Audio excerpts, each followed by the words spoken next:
Pada malam yang mulia ini Allah menghimpun kita di tempat yang mulia, di rumah Allah. Mudah-mudahan setiap langkah yang kita tempuh ke tempat ini, tiap tapaknya menggugurkan dosa-dosa kita, meninggikan derajat kita di sisi Allah Subhanahu wa taala, dan menjadi pemudah jalan kita semua menuju ke surga. Dan duduk kita semua semoga termasuk taman di antara taman-taman surga, tempat Allah mencurah-curahkan rahmatnya, menaungkan sayap-sayap malaikatnya, menurunkan sakinah ke dalam hati kita, dan menyebut-nyebut nama kita semua dengan bangga pada makhluk-makhluk mulia yang ada di sisinya. Hadirin hadirat yang dimuliakan Allah, dan karena duduk kita semua untuk menyebut-nyebut nama kekasih Allah Muhammad sallallahu alaihi wasallam, dan membaca salawat setiap kali nama itu disebut, juga kita menyimak kisah hidup beliau dan insya Allah bersemangat untuk mengamalkan sunnah-sunnahnya. Mudah-mudahan kita semua kelak termasuk orang-orang yang beruntung mendapatkan sambutan beliau sallallahu alaihi wasallam di Al-Haud, diberi minum dengan tangan beliau yang mulia dari telaga Al-Kautsar, bernaung di bawah panji-panjinya di yaumil mahsyar, dan mendapatkan syafaatnya hingga mendampingi beliau sallallahu alaihi wasallam di Firdausil A'la. Jamaah yang dimuliakan oleh Allah Subhanahu wa taala, setelah peristiwa perang Hunain pada akhir tahun ke-8 Hijriyah yang disusul dengan penaklukan Taif, maka Nabi sallallahu alaihi wasallam kembali ke kota Madinah. Tahun seba'da Fathu Makkah, seba'da menyerahnya Taif, kemudian dikenal sebagai Amul Wufud, tahun-tahun perutusan, tahun dari datangnya utusan-utusan berbagai kabilah dari seluruh jazirah Arab yang menyatakan keislaman kepada Rasulullah sallallahu alaihi wasallam. Tahun itu Nabi sallallahu alaihi wasallam di Madinah menerima begitu banyak delegasi dari selatan maupun dari utara.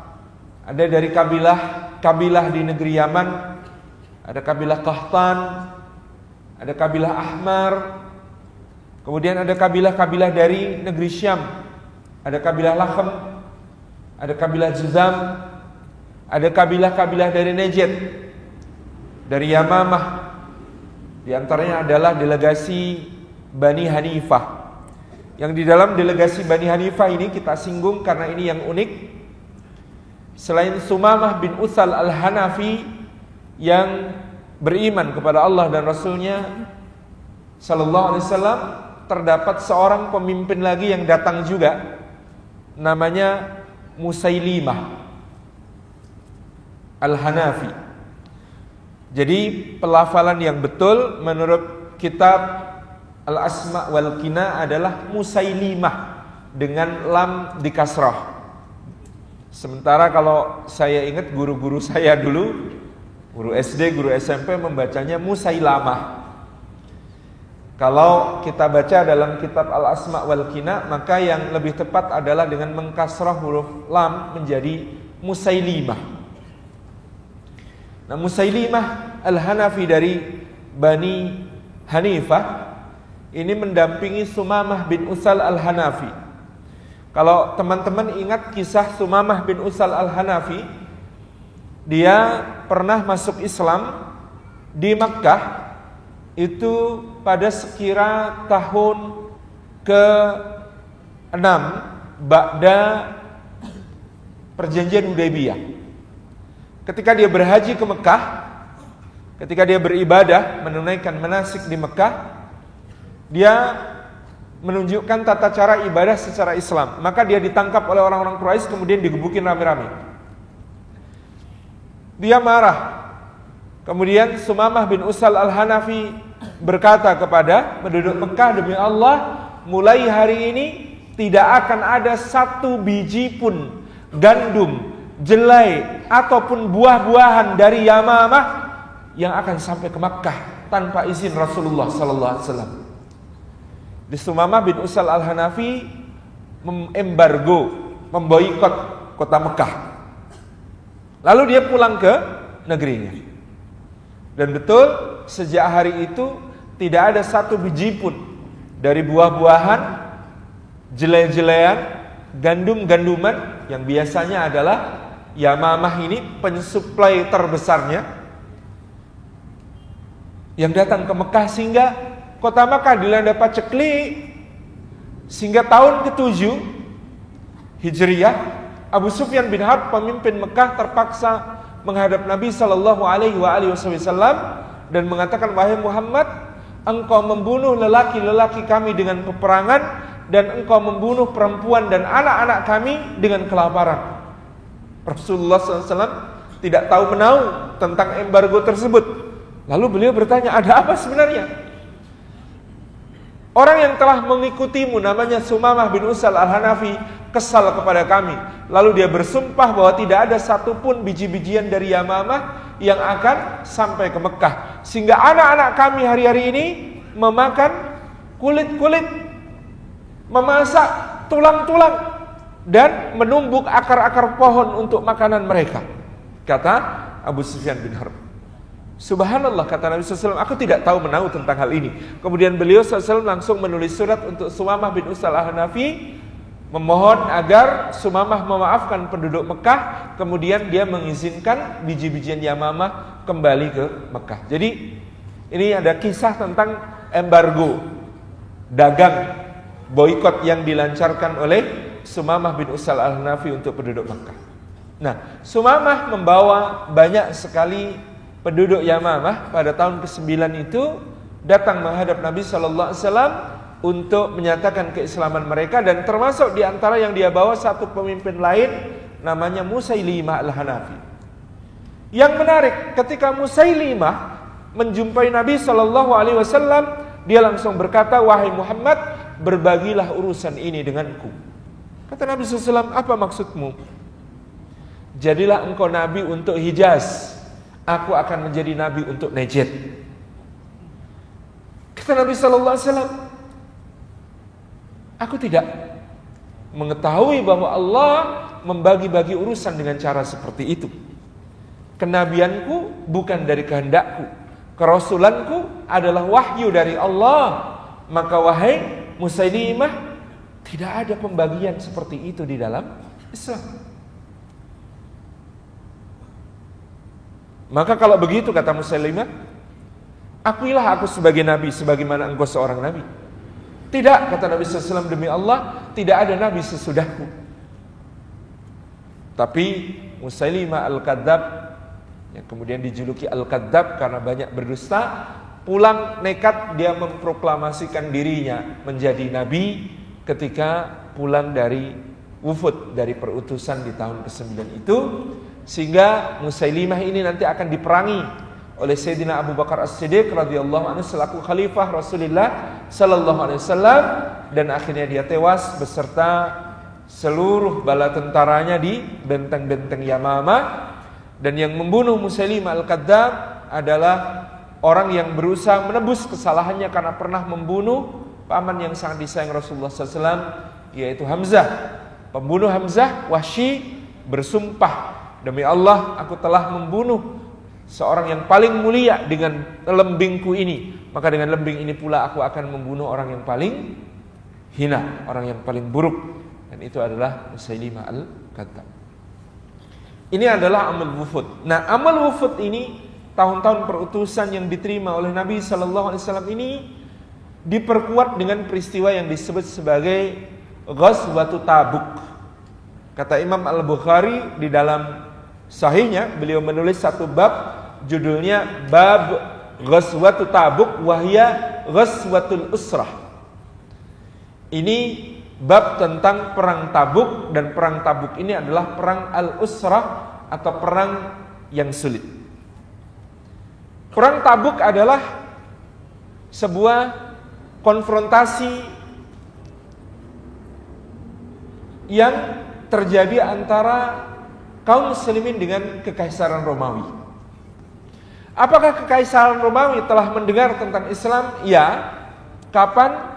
Kira-kira tahun ke-6 Hijriyah, Abu Sufyan bin Harb sedang ada di Romawi. Kemudian datang surat Nabi sallallahu alaihi wasallam kepada Kaisar Romawi. Siapa yang membawa? Utusan Nabi sallallahu alaihi wasallam untuk Kaisar Romawi. Dikatakan antara Dihyah bin Khalifah Al-Kalbi atau Abdullah bin Hudzafa As-Sahmi. Kemudian surat itu dibaca oleh Heraklius. Isi suratnya kira-kira dari Muhammad Rasulullah kepada Heraklius, Kaisar Romawi, Adhimur Rum. Assalamu ala man ittaba'al huda. Salam sejahtera bagi orang yang mau mengikuti petunjuk. Aslim taslam. Masuk Islamlah, maka engkau akan selamat dan engkau akan tetap memimpin kerajaanmu. Tapi jika engkau menolak, maka engkau akan menanggung dosa-dosa kaum Arisiyin. Kalimat Rasulullah SAW ini menarik. Maka engkau akan menanggung dosa atas kaum Arisiyin. Siapa kaum Arisiyin? Pengikut Arius dari Alexandria.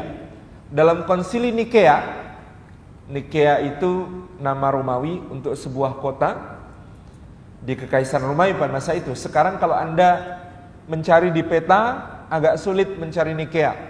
Tapi kalau Anda buka peta Turki ada kota namanya Iznik.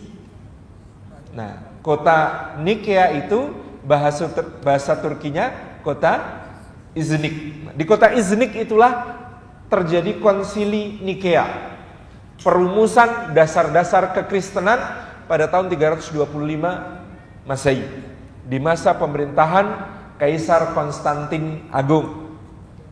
Jadi di konsili Nikea itu terjadi perdebatan yang sangat keras antara Athanasius dengan Arius, dua orang tak agung.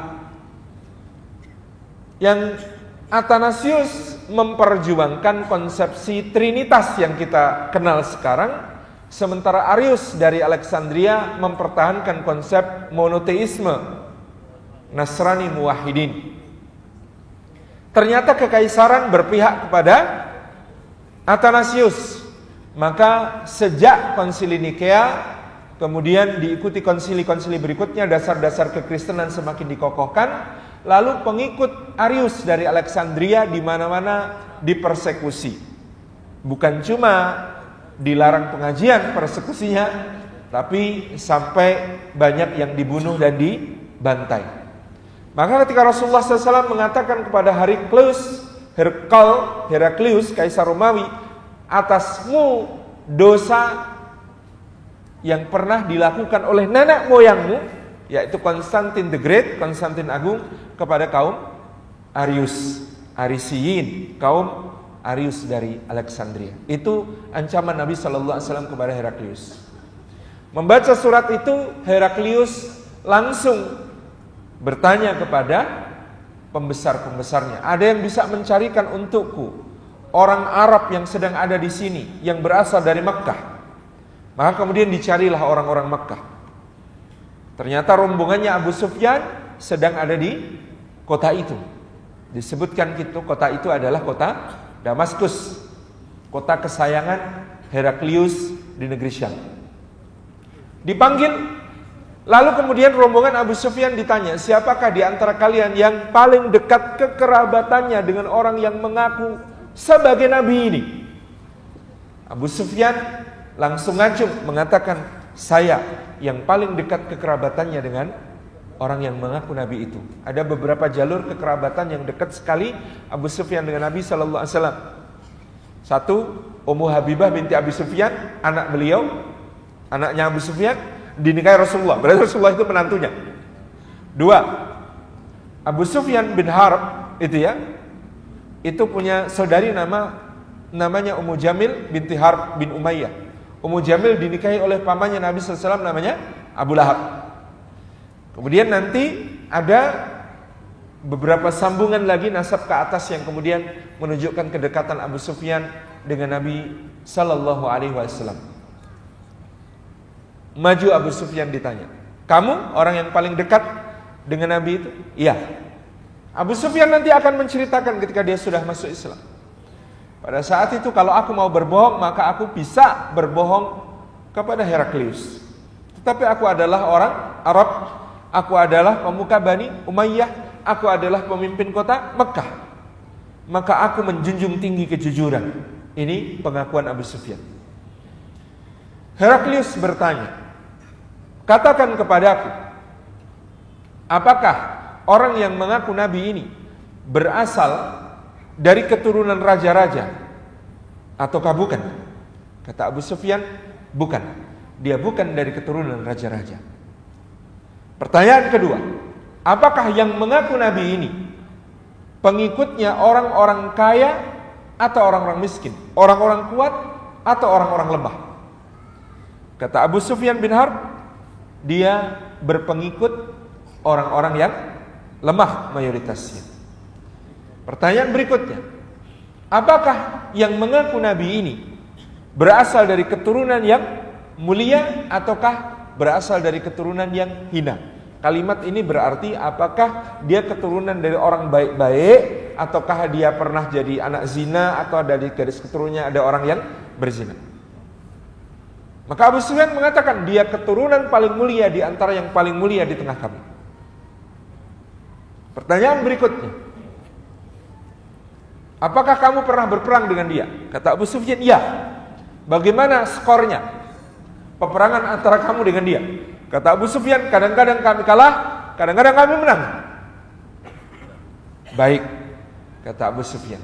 Pertama tadi aku bertanya kepadamu, apakah dia berasal dari keturunan seorang raja? Kamu katakan tidak. Andai kamu katakan ya, tentu aku akan berkata, oh orang ini hanya seorang yang mencari-cari kerajaan bapaknya dulu. Yang kedua aku bertanya, apakah pengikutnya orang-orang lemah atau orang-orang kuat? Kamu katakan orang-orang lemah. Demikianlah para nabi dan rasul, pengikut mereka adalah orang-orang yang lemah dan orang-orang yang tersisih. Yang ketiga aku bertanya kepadamu, dia dari keturunan mulia atau keturunan hina? Kamu jawab keturunan mulia. Memang demikianlah Allah memilih di antara nabi-nabinya dari keturunan mulia. Kemudian kamu katakan bahwa dalam peperangan kadang-kadang kamu menang, kadang-kadang dia yang menang. Maka demikianlah para nabi diuji oleh Allah dengan kemenangan dan kekalahan untuk menguji kaumnya apakah mereka bersyukur dan mereka bersabar. Seandainya yang kamu katakan itu benar, kata Heraklius, maka niscaya apa yang dibawa nabimu itu pasti akan sampai ke kakiku ini. Maksudnya, seandainya yang kamu katakan benar, kata Heraklius, maka nabi yang kau katakan itu, ajarannya, tentaranya, pengikutnya pasti akan sampai ke tanah yang diinjak oleh kakiku ini. Geger anak buahnya Heraklius. Mereka menduga-duga. Apalagi kemudian Heraklius mengatakan, seandainya dia di hadapanku saat ini, maka aku akan mencuci kakinya dengan tanganku. Kata Heraklius, seandainya nabi itu ada di hadapanku kali ini, maka aku akan mencuci kakinya dengan tanganku. Geger pembesar-pembesarnya, panglima-panglimanya, uskup-uskupnya. Mereka lalu masuk ke dalam ruangan khusus, lalu Heraklius dipanggil, disidang sama para panglima dan uskup-uskupnya. Apakah Anda ingin ikut agama Nabi itu? Apakah Anda ingin ikut agama Islam? Kalau begitu lepaskan jabatan kekaisaran Anda, karena kami tidak sudi dipimpin oleh orang yang mengikuti agama Nabi baru itu. Heraklius mengatakan, aku hanya menguji kalian. Ternyata kalian sama sepertiku, masih setia dalam iman kepada Yesus Kristus. Jadi di situ dia berhela, tidak ingin kehilangan kekuasaannya, padahal sebenarnya dia tahu dan dia sangat yakin bahwa Rasulullah sallallahu alaihi wasallam memang betul-betul seorang nabi dan seorang rasul. Pada tahun ke-7 Hijriah terjadi benturan pertama antara pasukan Romawi dengan pasukan kaum muslimin, dan pasukan Romawi dipermalukan. Kenapa?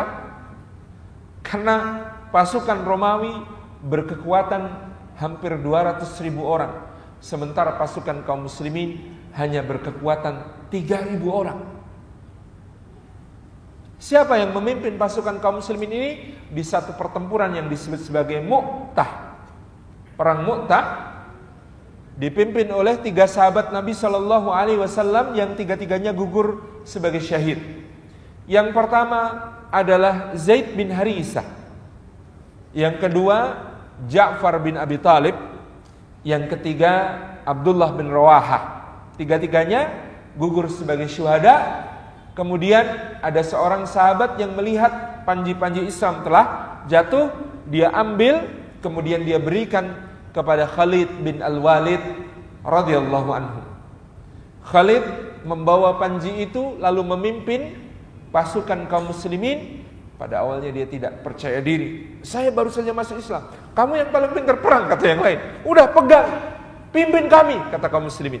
Maka Khalid memimpin, dan kemudian Khalid bercerita di dalam perang Mu'tah ada 13 pedang yang patah di tangan beliau. Tersisa 1 pedang buatan Yaman yang selalu beliau gunakan setelah itu. Kita kalau berperang, pedangnya belum patah, tangannya duluan. Khalid bin Al-Walid itu pakai pedang sampai 13 pedang patah karena beliau pakai. Kita membayangkan itu bukan cuma power, staminanya kayak apa? Staminanya kayak apa Khalid dalam berperang?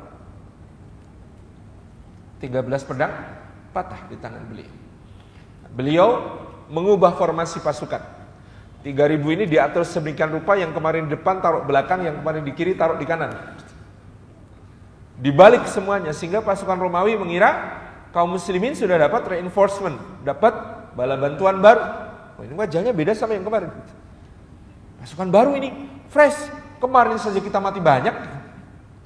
Jadi di dalam perang Mu'tah itu kaum muslimin yang gugur hanya beberapa puluh, sementara pasukan Romawi yang tewas nyaris 10.000 orang. Kita bisa bayangkan, ini kalau difilmkan lebih keren daripada film 300. Perang Mu'tah ini luar biasa. Khalid naik kuda itu membelah pasukan musuh. Dan Anda tahu pasukan musuhnya seperti apa? 100.000 legiun reguler Romawi. Legiun reguler Romawi itu kayak apa? Antum nonton film-film tentang tentara Romawi ya, yang barisnya break, terus bawa tameng segede orang gitu. Yang kalau kemudian disusun berubah jadi benteng gitu. Nah, itu legiun reguler Romawi. 100.000 orang plus 100.000 Nasrani Arab dari kaum Ghassasinah di bawah pimpinan Raja Ghassan dari negeri Syam. 200.000 dihadapi 3.000. Dipukul mundur. Itu kekalahan yang sangat telak. Habis dipukul mundur, ya kaum musliminnya juga mundur, karena Khalid niatnya bukan menghancurkan pasukan musuh, tapi menyelamatkan. Ini 3.000 orang ini harus pulang balik menghadap Nabi SAW selamat. Ini gimana caranya gitu. Dan itu yang dilakukan oleh Khalid bin Al-Walid. 200.000 dipukul mundur di perang Mu'tah. Maka Heraklius semakin menganggap serius ancaman yang datang dari Jazirah Arab, yaitu Rasulullah Sallallahu Alaihi Wasallam. Meskipun pada tahun ke-7 itu dia meninggalkan Damaskus, kemudian dia berkata, selamat tinggal Elia, kita tidak akan pernah bertemu lagi. Dia sudah tahu sejak tahun itu Romawi akan kehilangan wilayah-wilayahnya di negeri Syam. Dan itu nanti paripurna di masa Sayyidina Umar bin Khattab dengan dibebaskannya Baitul Maqdis oleh kaum muslimin di bawah pimpinan Abu Ubaidah bin Al-Jarrah dan Khalid bin Al-Walid. Bapak Ibu yang dirahmati Allah, tahun ke-9 ini Heraklius kemudian sudah kembali menyusun pasukannya untuk mengamankan perbatasan negeri Syam dari kaum muslimin. Diberitakan sekarang yang dikerahkan bukan 100.000 legiun reguler, tetapi total 200.000 legiun reguler Romawi bergerak menuju ke Jazirah Arab di bagian utara. Nabi Shallallahu Alaihi Wasallam langsung menyerukan mobilisasi umum untuk menyambut ancaman dari utara tersebut. Beberapa sejarawan menyebutkan ada juga motif yang ingin dilaksanakan pada saat itu, di antaranya adalah untuk membalas kematian 3 syuhada yang sangat dicintai oleh Rasulullah sallallahu alaihi wasallam, yaitu Zaid bin Harisah, terlebih paman beliau, sepupu beliau Ja'far bin Abi Thalib, dan Abdullah bin Rawahah. Tetapi Al-Imam Ibnu Katsir di dalam tafsir surah At-Taubah menegaskan bahwa yang menjadi motif utama adalah dakwah, mengamankan negeri-negeri yang ada di bagian utara Jazirah Arab yang disebut sebagai negeri Syam, untuk kemudian menebarkan risalah Islam kepada suku-suku Arab yang ada di sana, meskipun sebagian besar di antara mereka adalah beragama Nasrani, tetapi Nasrani Arab kedudukannya kasta nomor 2 dalam negara Romawi. Bagaimanapun juga mereka dianggap sebagai warga negara kelas 2 dibandingkan orang Romawi asli yang kulitnya apa? Kalau menurut orang Arab, orang Romawi itu kulitnya kuning. Maka bangsa Romawi oleh Rasulullah disebut Bani Asfar. Bani Asfar, keturunan yang berkulit kuning. Jadi kayak kita ngomong orang Jepang, orang Cina berkulit kuning, padahal kuning apa? Putih sebenarnya. Bingung kan warnanya gitu. Kayak orang Arab itu memandang orang Eropa itu arah kulitnya warnanya ke asfar, kuning gitu ya. Maka disebut sebagai Bani Asfar.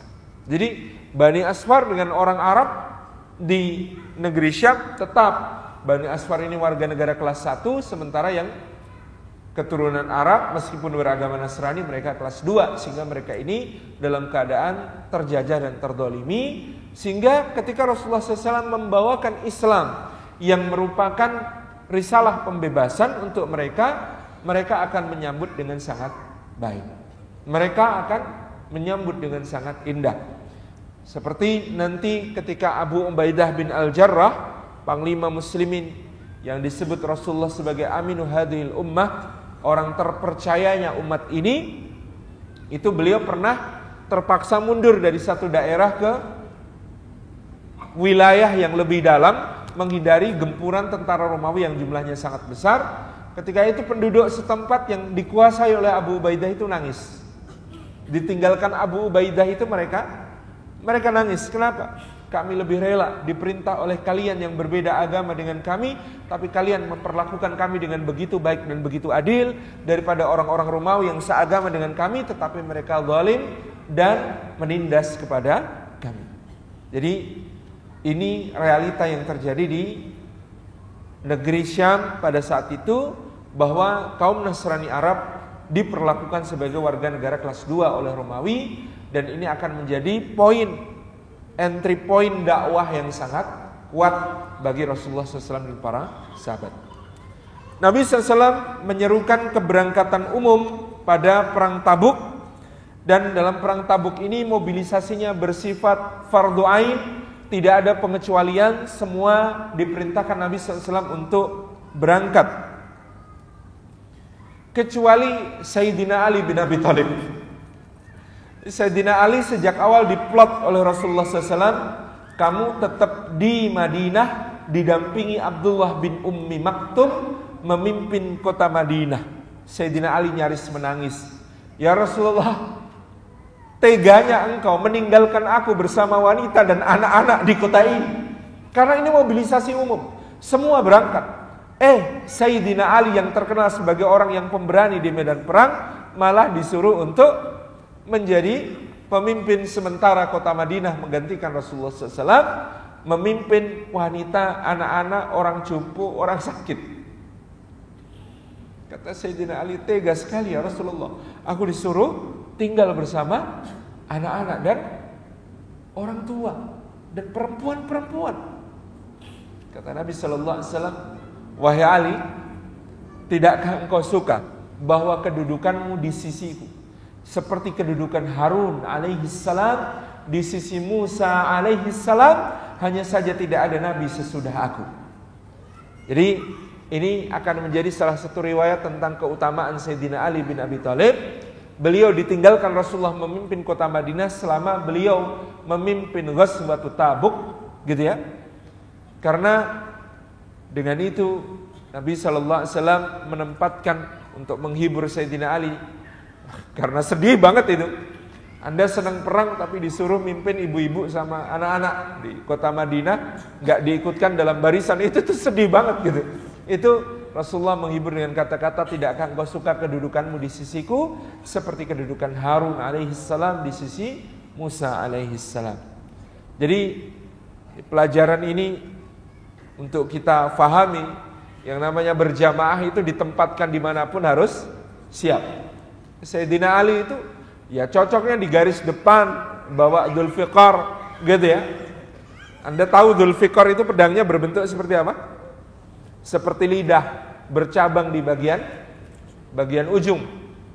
Cabangnya masuk ke dalam. Maka konon Sayyidina Ali itu kalau melumpuhkan musuh cepat sekali. Kenapa? Karena ketika musuhnya mengayunkan pedang, dia song-song dengan Dzulfiqar, dia puntir Dzulfiqar, pedang musuh itu pasti lepas dari tangannya. Saking kuatnya ya pegangan beliau. Kalau ada orang begini, seret gitu, itu enak banget buat Sayyidina Ali. Song-song pakai Dzulfiqar, puntir, udah pedangnya pasti lepas dari genggaman lawan, tinggal tebas berikutnya. Jadi itu jurus andalannya Sayyidina Ali bin Abi Thalib, itu jurus puntir tebas gitu ya. Kalau ada lawan mengayunkan pedang, tangkap pakai belahan pedangnya itu, kemudian dipuntir, kemudian disabet, selesai. Nah, orang seperti ini kan ya cocoknya di depan.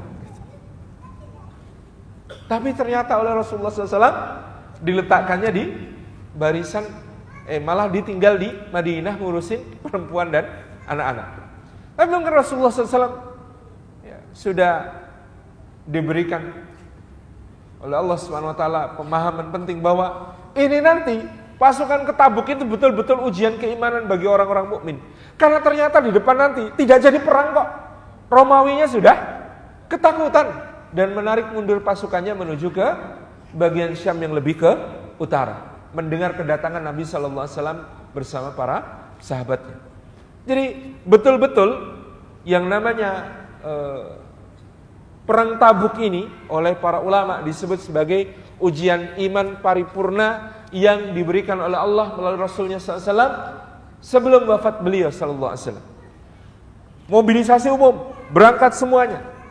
Berhadapan dengan siapa? 200.000 legiun Romawi. Nah, itu kan kalau sudah nggak pede, nggak punya nyali, mundur duluan. Itulah yang terjadi pada orang-orang munafikin. Di ujian yang luar biasa. Di ujian yang sebaliknya buat Sayyidina Ali. Dipasang di Madinah. Itu kalau berangkat juga Sayyidina Ali mungkin di jalan, ya ngapain nggak jadi perang gitu. Ya Allah Maha tahu gitu ya. Mengatur skenario ujian ini bagi siapapun. Yang diuji nyalinya untuk berangkat, diuji imannya untuk berangkat bersama Rasulullah di saat yang sangat-sangat sulit. Kenapa sulit? Dijelaskan oleh para ulama, pada saat Jaisul Usrah, pasukan yang sulit itu dibentuk oleh Nabi SAW. Satu, musim panas terpanjang dalam sejarah yang dialami kaum muslimin di Madinah. Itu musim panas terpanjang. Kalau musim panas panjang apa artinya? Bahan pangan Madinah itu menipis dengan sedikit. Dan pada saat itu yang kedua, Madinah ini akan jadi rawan diserang oleh suku-suku di sekitar yang mereka taunya ngerampok. Namanya musim kering, panjang, paceklik. Padahal yang ketiga, sebentar lagi Madinah panen kurma. Panen kurma itu adalah musim panas. Karena kurma itu unik, buah yang kemudian penyerbukannya dibantu oleh samum. Samum itu angin kering. Jadi panennya di musim panas. Dan panen kurma di Madinah di musim panas itu pendapatan setahunnya penduduk Madinah. Kayak pedagang baju ya. Pendapatan selama Ramadan mengalahkan pendapatan 11 bulan. Ya, ada teman saya, saat ujian saya ini kok gini ya. Gimana mas? Saya itu Ramadan ya pengen ibadah, tak? Tapi kalau Ramadan itu, pendapatan sebulan Ramadan itu ngalahkan pendapatan 11 bulan yang lain. Apalagi menjelang Idul Fitri, tak? Itu teman-teman pada iktikaf, saya iktikaf di toko, tak? Ya ujian pak, makanya ya dijadwal. Gimana caranya tetap bisa iktikaf meskipun toko sedang rame-ramenya. Oh iya ya ujian ya gitu. Iya. Insya Allah cukup pak, enggak semua harus ditangani sendiri kan gitu. Bisa dibagi-bagi supaya tetap bisa ibadah. Ya memang begitu. Sama dengan penduduk di dekat pantai zaman Bani Israel yang kalau hari Sabtu malah ikannya banyak yang datang. Di luar hari Sabtu ikannya malas nongol itu. Ya memang ujian kayak begitu. Yang pedagang pasar pasti ngerti. Menjelang Jumatan, pembelinya tambah ramai gitu. Iya kan? Kadang-kadang menjelang sholat Jumat sudah mintip-mintip 11:30 gitu ya. Kok pembelinya malah tambah ramai. Cari empon-empon virus corona gitu. Malah di branding sekarang empon-empon corona. Pasar Beringharjo itu ada saja. Itu mahal, harga jahe naik jadi 17.000 per kilo gitu. Apa menjadi naik ini? Ada mereknya sekarang, empon corona, sudah satu paket. Subhanallah. Jadi ya memang seperti itu, ujian Allah itu kadang-kadang datangnya di hal-hal yang kita ya pengen di situ gitu. Menjelang maghrib itu ya sinetronnya bagus pak. Kan gitu. Di titik lemah kita itu ujian kita datang. Makanya kata para ulama dulu, kenali titik lemah kita karena dari situ ujian yang paling berat akan datang. Kalau Anda titik lemahnya amanah soal harta, ya jangan menawarkan diri jadi bendahara. Sudah tahu gampang tergoda soal harta, utangnya di mana-mana kok nawarkan diri jadi bendahara. Cari penyakit itu. Kalau titik lemahnya soal perempuan ya jangan suka tebar pesona kan begitu. Tuh. Jadi kita ini tahu titik lemah kita di mana. Di situ ujian akan datang yang paling berat. Nah, kembali ke persiapan perang Tabuk, Nabi sallallahu alaihi wasallam kemudian menyerukan mobilisasi umum. Nah, tentu sikapnya orang-orang munafikin berbeda dengan sikapnya orang-orang beriman di dalam perang Tabuk ini. Sehingga Allah Subhanahu wa taala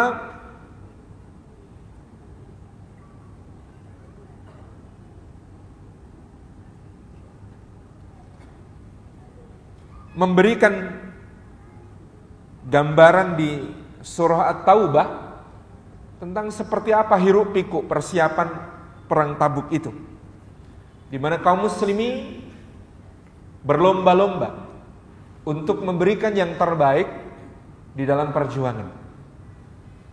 Rasulullah SAW menyerukan agar kaum muslimin memberi bekal dan mempersiapkan kendaraan untuk orang-orang yang berangkat di perang Tabuk. Sebab banyak yang ingin ikut Nabi sallallahu alaihi wasallam tapi mereka tidak punya apa-apa. Tidak ada kendaraan, tidak ada perbekalan.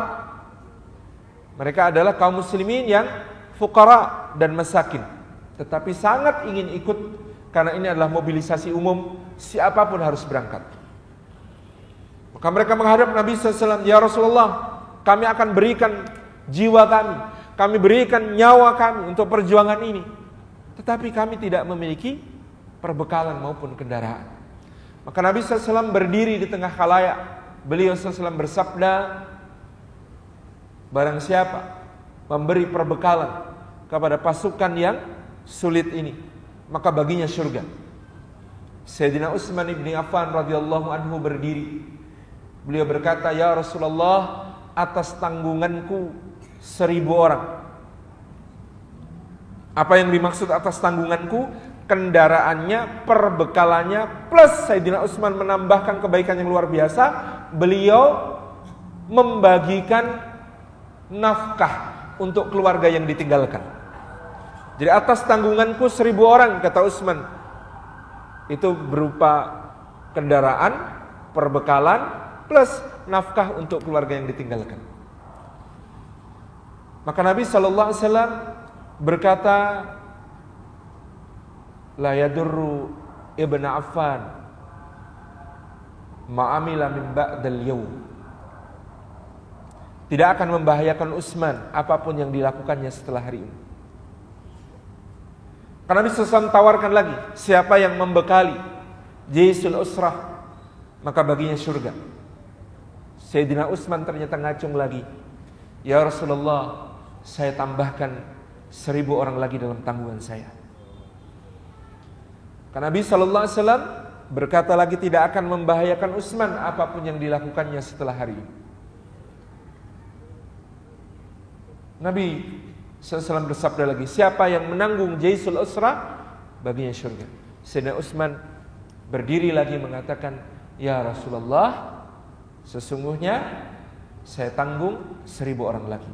Jadi total ada 3000 orang dalam jaisul usrah itu yang ditanggung oleh Sayyidina Utsman bin Affan radhiyallahu anhu. Di akhir Rasulullah SAW bersabda, ayat ini tentang engkau wahai Utsman. Kalimat dalam Al-Quranul Karim, ya ayyatuhan nafsul mutmainnah, irji'i ila rabbiki radiyatan mardiyah, fadkhuli fi ibadi wadkhuli jannati. Kata Nabi SAW, ayat ini tentang engkau wahai Utsman. Wahai jiwa yang tenang dengan semua janji Allah, sehingga melepas hartanya dengan begitu mudah di jalan Allah.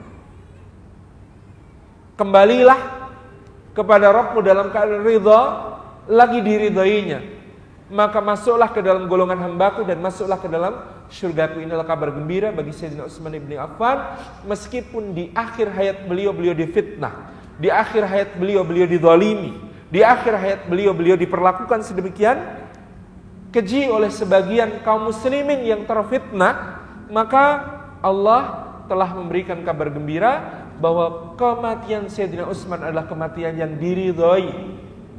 Kematian Sayyidina Utsman adalah dalam keadaan ridha kepada Allah, diridhai oleh Allah, masuk ke dalam golongan hambanya. Maka orang yang mengkafirkan Sayyidina Utsman terbantah dengan ini. Wadkhuli jannati, dan penegasan dari Allah bahwa Sayyidina Utsman adalah min ahlil jannah. Ini yang disampaikan oleh Nabi SAW di dalam persiapan tersebut. Sayyidina Abu Bakar As-Siddiq membawa bungkusan. Demikian pula Sayyidina Umar bin Khattab membawa bungkusan. Kita ingat kisah yang sangat terkenal. Sayyidina Umar terlebih dahulu meletakkan bungkusan besarnya di hadapan Nabi SAW. Ya Rasulullah, terimalah ini harta untuk perjuangan di jalan Allah. Nabi SAW bersabda, wahai Umar, ini banyak sekali. Berapa yang kau tinggalkan untuk keluargamu? Kata Umar bin Khattab radhiyallahu anhu, aku tinggalkan untuk keluargaku sama seperti yang kuserahkan di jalan Allah. Maksudnya hartanya dibagi dua, separuh untuk nafkah keluarganya, separuh adalah untuk perjuangan. Datang kemudian Abu Bakar As-Siddiq membawa bungkusan yang lebih kecil, diletakkan di pangkuan Nabi SAW. Kemudian Rasulullah SAW bersabda, wahai Abu Bakar, berapa yang kau tinggalkan untuk keluargamu? Jadi ini harapannya Umar, ya sekali-kali bisa mengalahkan Abu Bakar gitu. Mosok kalah terus gitu dalam amal. Dia sudah ada percaya diri ngelihat bungkusannya Abu Bakar lebih kecil. Kemudian Abu Bakar menjawab, yang saya tinggalkan untuk keluarga saya Rasulullah banyak sekali. Nah, Umar makin bombong, makin dalam hati merasa lega. Alhamdulillah, kali ini insya Allah menang. Kali ini insya Allah menang. Soalnya harta saya separuh untuk yang di rumah, separuh untuk diberikan kepada perjuangan. Ternyata Abu Bakar ditanya oleh Nabi SAW, banyak itu berapa? Kata Abu Bakar, saya tinggalkan untuk keluarga saya Allah dan Rasulnya. Bukankah itu banyak sekali? Kata Nabi SAW, jadi ini semua hartamu? Bala ya Rasulullah, betul ya Rasulullah. Kalau kita jadi Sayyidina Umar, tepok jidat, kalah lagi gitu, kalah lagi. Jadi Anda bisa membayangkan Sayyidina Utsman amalnya 3.000 orang beliau tanggung. Tapi mana yang lebih utama? Amalnya Sayyidina Utsman, Sayyidina Abu Bakar, Sayyidina Umar? Utsman di bawahnya Sayyidina Umar. Karena sebanyak itu pun sedekahnya Utsman itu belum separuh. Umar separuh. Sementara Abu Bakar As-Siddiq semua hartanya. Jadi inilah sahabat-sahabat Nabi SAW. Ada yang nyumbang cash namanya Abdurrahman bin Auf, tergopoh-gopoh bawa bungkusan gede banget. Isinya 40.000 dinar. Berapa? Jadi bedanya Abdurrahman bin Auf sama Utsman itu di mana? Utsman kalau infak itu saking tidak pengennya jumlahnya diketahui, dia wujudkan barang jadi. Belikan onta, belikan perbekalan, belikan nafkah untuk yang di rumah. Kan orang nggak tahu jumlahnya. Masya Allah ya, ini keutamaan lagi. Kalau Abdurrahman bin Auf, lugu. Nih ya Rasulullah, terserah mau dipakai apa. Itu mentahnya. Ya lebih enak, kita ngecak kayaknya itu keutamaannya itu. Kalau dikasih cash itu kan lebih enak. Ini mau untuk apa terserah gitu ya. Itu lebih enak. Tetapi itulah rahasia keutamaannya Sayyidina Utsman. Enggak pengen jumlahnya diketahui orang, maka diwujudkan dalam bentuk barang. Dan langsung kepake gitu. Abdurrahman bin 40.000 dinar. 40.000 dinar itu berapa, Pak? 1 dinar itu 4,25 gram emas 22 karat. Sekarang berapa Pak harga emas? Udah 800.000 ya? 800.000 kali 4 gitu aja, 3,2 juta. 3,2 kalikan 40.000, hitung sendiri. Banyak banget. Itu infaknya Abdurrahman bin Auf di perang Tabuk. Jadi kita melihat di sini keutamaan infaknya para sahabat. Sayyidina Utsman banyak, tetapi kalau dihitung prosentase yang ngeri ya Abu Bakar dan Umar. Sayyidina Abdurrahman bin Auf banyak jumlahnya, bahkan tersebut 40.000 dinar. Tetapi hebatnya Sayyidina Utsman adalah semuanya diwujudkan dalam bentuk barang jadi, sehingga orang itu ya mungkin cuma bisa nebak-nebak jumlahnya berapa. Untuk keutamaannya mereka semuanya masing-masing. Memang semuanya istimewa. Kita mau ngejar kayak apa caranya? Subhanallah ya. Ini para sahabat. Dan para sahabat ini semuanya berinfak. Yang mukmin semuanya memberikan infaknya. Mereka bahkan ada orang-orang yang memberikan ya kuatnya satu sok kurma. Ada yang membawa setengah sok kurma. Segini, ya Rasulullah, saya mempunyai ini. Mudah-mudahan manfaat untuk perbekalan pasukan. Dan ketika itulah orang-orang munafik mengejek di surah Taubah ayat ke 79, misalnya Allah mengatakan, alladzina yalmizuna mutawwi'ina minal mu'minin fis sadaqat, yaitu orang-orang yang telah mengejek orang-orang yang mutawwi', berjuang untuk taat kepada Allah dan Rasulnya di antara orang-orang mukmin dalam sedekah mereka. Karena opo wi sak kurma mau pakai apa itu, dipangan sekali makan selesai ngono dibanggakno gitu kan. Mungkin ya ungkapan-ungkapan orang munafik itu seperti itu. Tetapi orang-orang munafik ini juga orang-orang yang paling depan dalam meminta izin kepada Rasulullah SAW. Mereka mengejek orang-orang mukmin yang sedekahnya sedikit. Mereka mengejek orang-orang mukmin yang tidak bisa berangkat, bercucuran air mata mereka karena Rasulullah SAW mengatakan, aku tidak punya apa-apa untuk bisa mengangkut kalian. Mereka ejek orang-orang itu. Tetapi mereka yang paling depan untuk kemudian minta izin. Ada seorang tokoh munafikin, Al-Jad bin Qais, dikisahkan dalam ayat di Musnad Ahmad. Al-Jad bin Qais dipanggil sama Nabi SAW. Tuh, kamu katanya mau berperang dengan orang-orang Asfar, wahai Al-Jad bin Qais, membuktikan keberanianmu untuk berperang. Apa kata Al-Jad bin Qais? Ya Rasulullah, engkau tahu sendiri, saya ini orang yang paling gampang tergoda sama wanita, apalagi kalau wanita-wanita Romawi. Ya Rasulullah, tahu sendiri wanita Romawi kayak apa. Cuantik ya Rasulullah. Waduh, saya takut kalau saya ikut menyertai engkau ke negeri Syam, ketemu wanita-wanita Romawi, saya takut gak kuat lalu nanti bermaksiat, malah saya dosa. Maka lebih baik ya Rasulullah, saya izin tetap di Madinah, jagain keluarga ya Rasulullah.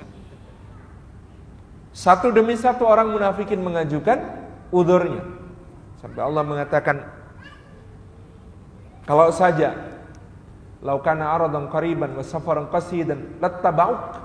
Kalau saja beban perjalanannya itu ringan dan jarak perjalanannya itu dekat, lattaba'uk. Tetapi mereka pasti akan mengikuti kamu, wahai Muhammad. Walakin ba'udat alaihim syuqqah. Tetapi terasa jauh kesulitan-kesulitan yang akan mereka hadapi itu di dalam perjalanan, sehingga mereka sudah gentar terlebih dahulu dari apa yang akan mereka hadapi. Bahkan mereka memprovokasi orang-orang beriman dengan mengatakan, jangan kalian keluar di musim yang sangat panas ini. Kemudian orang-orang beriman berkata, an-naru asyaddu harra, neraka lebih panas daripada ini. Jelek.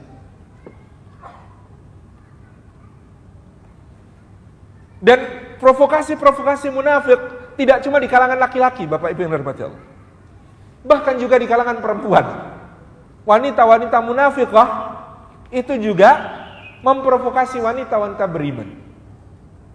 Ya Allah Bu, gambaran kita ya, di kalangan wanita-wanita itu, lagi musim pacek, kelek loh, panasnya kayak begini loh.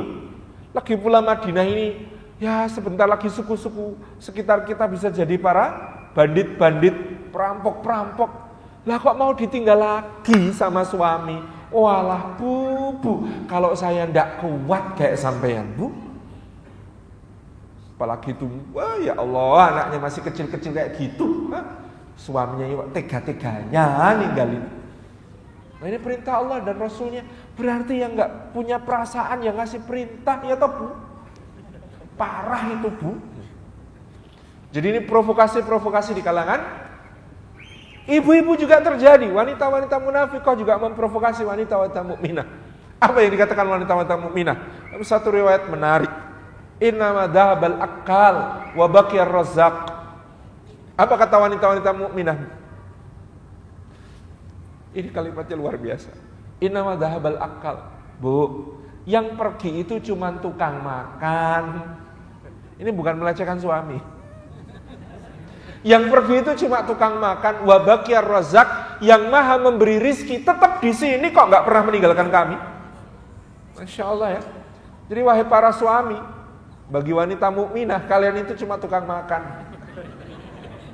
Kan soalnya ibu-ibu ini ngasih takutnya, para wanita munafikah ini ngasih takutnya, suaminya pergi nanti makan apa? Suaminya pergi, siapa yang kasih nafkah? Maka jawabannya ibu-ibu mukminah, innama dhahabal akal wa baqiyar razzaq. Yang pergi itu cuma tukang makan, yang maha memberi rizki tetap di sini bersama kami. Itu namanya kalimat yang jelek. Qaulam baligha bahasa Arabnya. Qaulam baligha. Baligha itu artinya nancep tepat di sasarannya, sampai kena sasarannya. Jelek. Mungkin ya tambahin, kasihan ya ibu tukang makannya tetap di rumah ya. Habis-habisin Bu. Suami-suaminya yang munafikin kan nggak pergi. Tukang makannya tetap di rumah ya. Ngabis-ngabisin. Jadi keadaannya begitu luar biasa, makanya disebut sebagai jaisul usr, pasukan yang susah, pasukan yang sulit. Para sejarawan berbeda pendapat berapakah jumlah pasukan yang mengiringi Nabi SAW di peristiwa Tabuk. Ada yang berpendapat 10.000, ada yang berpendapat 30.000, ada yang berpendapat 50.000. Syekh Syafi'i Rahman Al-Mubarakfuri dalam Ar-Rahiqul Mahtum, beliau mentarjih pendapat 30.000. Karena nanti akan ada kalimat dari seorang sahabat radhiyallahu anhu di perjalanan bahwa 30.000 adalah jumlah yang belum pernah disaksikan bangsa Arab. Jadi satu pasukan berkekuatan 30.000 orang itu, orang Arab belum pernah berhasil menghimpun pasukan sebanyak itu. Sepanjang sejarah bangsa Arab gak ada ceritanya pasukan kok berkekuatan 30.000. Maka beliau menguatkan pendapat bahwa yang mendampingi Nabi Sallallahu Alaihi Wasallam menyertai beliau Sallallahu Alaihi Wasallam di dalam perang Tabuk ini jumlahnya 30.000 orang. Dan ini terdiri dari para sahabat as-sabiqunal awwalun, muhajirin dan ansar, termasuk orang-orang yang masuk Islam sebagai tulaqa di Mekah, dan kemudian bergabung pula kabilah-kabilah yang lain, bukan cuma dari Madinah, tapi ada yang dari Taif, ada yang dari suku-suku yang lain yang telah menyatakan diri masuk Islam. Jumlahnya menjadi 30.000 orang, dan hampir seluruh lelaki mukminin di Madinah berangkat bersama Nabi Sallallahu Alaihi Wasallam. Hanya ada 3 lelaki mukmin yang tertinggal selain yang ditugaskan Rasulullah. Kalau Sayyidina Ali dan Sayyidina Abdullah bin Umi Maktum tidak ada persoalan, karena memang ditugasi Rasulullah untuk tinggal di Madinah. Tetapi ada 3 orang yang akan menjadi legenda kisahnya, akan menjadi kisah yang sangat luar biasa ibrahnya, diceritakan dengan panjang oleh Allah dalam surat Taubah di bagian akhir, yaitu 3 orang mukmin yang tertinggal tidak mengikuti Nabi Sallallahu Alaihi Wasallam tanpa udzur. Mereka bertiga adalah Hilal bin Umayyah, Murarah bin Rabi', dan yang paling terkenal kisahnya adalah Ka'ab bin Malik. Kita akan ceritakan insyaallah detail keberangkatan Rasulullah Sallallahu Alaihi Wasallam sampai kemudian peristiwa-peristiwa yang terjadi di Tabuk dan akibat-akibat setelah perang Tabuk. Insyaallah pada pertemuan yang akan datang. Yang penting mungkin kita singgung di sini, ada orang yang berangkat perang Tabuk itu ketinggalan. Namanya Abu Dzar Al-Ghifari. Karena dia naiknya keledai. Temennya naik kuda sama naik unta, dia naiknya keledai. Jadi ketinggalan gitu. Ketika ada bayangan orang naik keledai nyusul Rasulullah yang sedang berkemah di satu tempat, beliau SAW bersabda, semoga itu Abu Dzar, semoga itu Abu Dzar, semoga itu Abu Dzar. Karena Nabi SAW tidak pernah meragukan imannya Abu Dzar. Kok ini belum kelihatan? Berarti ketinggalan. Ketinggalan yo. Kasihan kalau sampai ketinggalan di Madinah, karena ancaman Allah neraka bagi yang tidak ikut. Ini kok ada keledai nyusul, semoga itu Abu Dzar, semoga itu Abu Dzar, semoga itu Abu Dzar. Ya Rasulullah, benar itu Abu Dzar. Maka Nabi SAW bersabda, semoga Allah merahmati Abu Dzar, sesungguhnya dia berangkat sendiri, matinya sendiri, dibangkitkan kelak sendiri oleh Allah Subhanahu wa taala. Dan ini yang terjadi pada Abu Dzar Al-Ghifari radhiyallahu anhu. Kelak beliau di Rabdah akan wafat sendirian. Bahkan istrinya itu nungguin jenazahnya di pinggir jalan, nunggu ada orang lewat untuk membantu siapa yang bisa menguburkan. Atas karunia Allah yang lewat adalah serombongan orang beriman dipimpin Sayyidina Abdullah bin Mas'ud dan murid-muridnya. Lalu Abdullah bin Mas'ud yang menguburkan Abu Dzar Al-Ghifari radhiyallahu anhu. Dikatakan Abu Dzar itu berangkat sendirian, wafatnya sendirian, dibangkitkan sendirian. Masya Allah. Dan Bapak Ibu yang dirahmati oleh Allah Subhanahu wa taala, ini kisah perang Tabuk lebih detail insyaallah kita akan kemukakan pada pertemuan selanjutnya karena waktu. Saya kembalikan kepada pembawa acara. Mohon maaf selain berkenan. Wassalamualaikum warahmatullahi wabarakatuh.